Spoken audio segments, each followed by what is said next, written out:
Hustota krvi je úmerná hodnote celkovej koncentrácie proteínov v krvi a hematokritovej hodnote, teda podielu objemu červených krviniek k celkovému objemu krvi.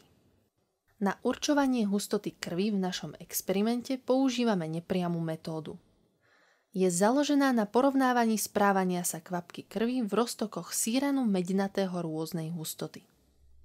Kvapku venóznej krvi pridávame do skúmavky opatrne, aby sme sa nedotkli steny skúmavky. Pozorujeme správanie kvapky.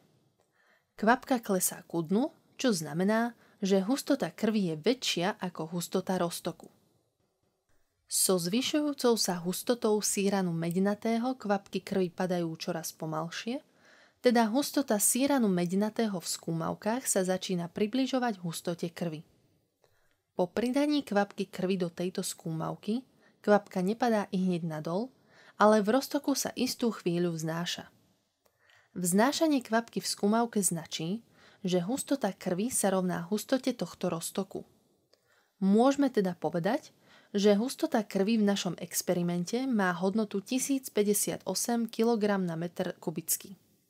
Fyziologické hodnoty hustoty krvi sú 1052 až 1063 kg na meter kubický.